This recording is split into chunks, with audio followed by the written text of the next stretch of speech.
From 9 News, this is your news today. Good morning, folks. This is your news today, streaming on 9 Now and YouTube. Here are the stories making headlines this Wednesday. The Louvre boss resigns months after the museum's high-profile heist. Plus, wined and dined. New details about the Gold Coast Trump Tower deal. And forget the subway, grab your skis. How New York locals are embracing the winter blizzard. Looks fun, doesn't it? But first up this morning, breaking news in the US. Australian-born TV host Nancy Guthrie is offering up to $1 million for information leading to the return of her missing mother, Nancy. Let's go live to Hannah Sinclair in Washington, D.C. Hannah, this comes 24 days on from the abduction. Yes, Sarah, good morning. A heartbreaking new plea from the American TV host who has admitted for the first time her family knows her mother Nancy may now be dead, and if that is the case, they will accept it. The Guthrie family offering up to $1 million for information leading to the recovery of the 84-year-old more than 3 weeks after she was abducted from her home. Nancy Guthrie in tears as she begged for someone to come forward. We need to know where she is. We need her to come home. For that reason, we are offering a family reward of up to $1 million. Authorities have still not named a suspect in this case, despite releasing doorbell footage of an armed, masked man on Nancy Guthrie's doorstep. As the days and weeks pass, Sarah, there are concerns this is becoming a cold case. Oh, it's awful, isn't it, Hannah? Thank you. Breaking news in Paris, where the head of the Louvre Museum has resigned following last year's heist of the century. Let's go live to Mimi Becker in London. Mimi, the French president has accepted the resignation.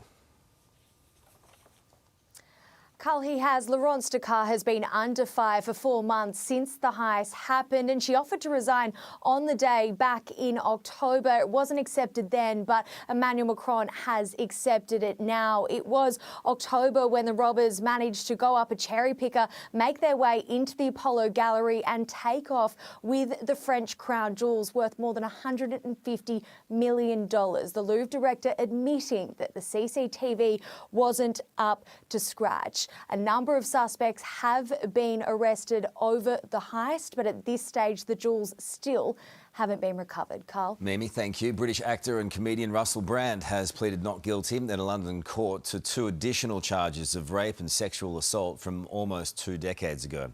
Brand also pleaded not guilty to 5 other historic charges last year.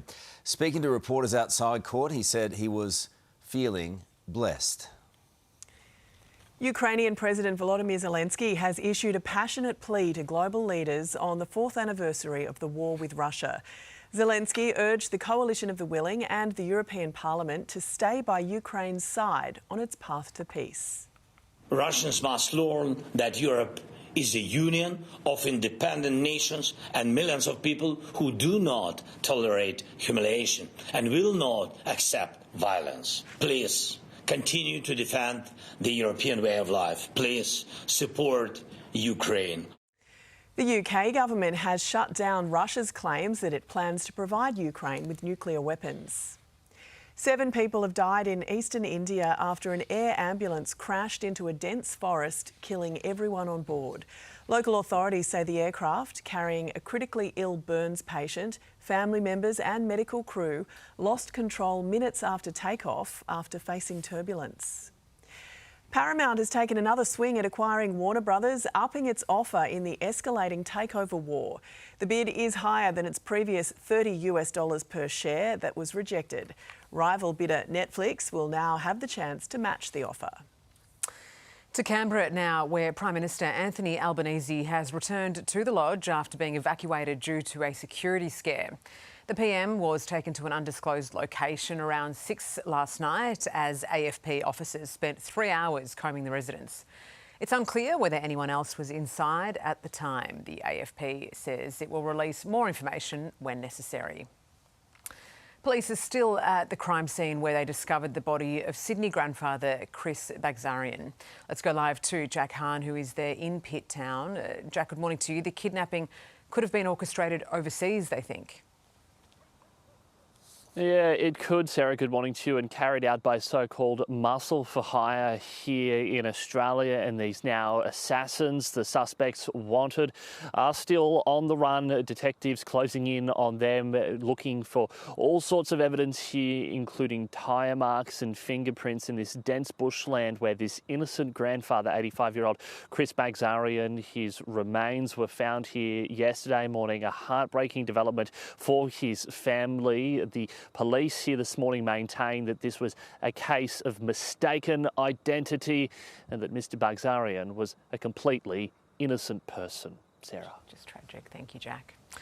The parents of missing South Australian boy Gus Lamont have released a new video and photo of the boy as they plea for help to find him. This video was taken of the 4-year-old riding a bike barefoot on his family's property. In a statement, the family says, "All we want is to bring Gus home," and asking for anyone with information to come forward. He was last seen in September. An influx of women have applied for firearms training after strict changes to New South Wales gun laws in the wake of the Bondi terror attack. The Sporting Shooters Association of Australia says women are rushing to get licences, partly to make sure their partners aren't disadvantaged by the reduced cap on firearms. The Gold Coast mayor says he had dinner with the US president before the Trump Tower deal was signed. Let's go live to Mayor Glover at Service Paradise. Mayor, good morning to you. He's hoping to put the Gold Coast on the global map. Yeah, he absolutely is, Carl. Good morning to you. He really wants Americans to know exactly where the Goldie is. But talk about a new besties alert, Donald Trump and Mayor Tom Tate. So the Gold Coast mayor says he had dinner with Donald Trump at Mar-a-Lago, which is Trump's Florida home, the night before this Trump Tower proposal was made in stone. In terms of that deal going ahead, well, a development application is still yet to be lodged with the Gold Coast Council. But the mayor says he was... Well, and there's a little bit of a chaos here on the streets of Surfers Paradise, just exactly what we need, particularly if Donald Trump is going to be coming to town. Carl? Nothing like a bit of circle work in the wee small hours of the morning. Good on you, Mayor. Thank you. A $4.5 billion upgrade is coming to Melbourne International Airport. The revamp will see 5 new departure gates, bigger waiting areas, thousands of new jobs, and is estimated to boost flight frequency by 30%. The first stage will be unveiled in September with a streamlined pick-up and drop-off zone for passengers. The Super Bowl's latest headliner, Bad Bunny, has been spotted arriving in Australia, bringing his world tour down under. The global superstar reportedly chartered a Qantas A380 to fly him and his entourage to Sydney from Sao Paulo with an estimated cost of over $1 million. The Latin artist will play 2 shows at Sydney Olympic Park this weekend. He's in town, a cool cat, yes, welcome. Well, it turns out not even a full-blown blizzard can keep New Yorkers indoors. Residents in the city have made the most of the fresh powder, turning their streets into one giant winter wonderland. Pow pow. Videos online show locals taking their skis, snowboards and even sleds into the subway before cruising their way through Central Park, Times Square and beyond. Looks fun, doesn't it? Fun and cold. And very cold indeed. Let's take a look at the weather back here now. And a stubborn low pressure system is failing to move from the centre of the country, still driving a lot of that tropical moisture across the southeast. So showers for Brisbane, Sydney and Canberra. Partly cloudy conditions for Melbourne and Hobart. Adelaide and Perth can expect a fine and warm Wednesday.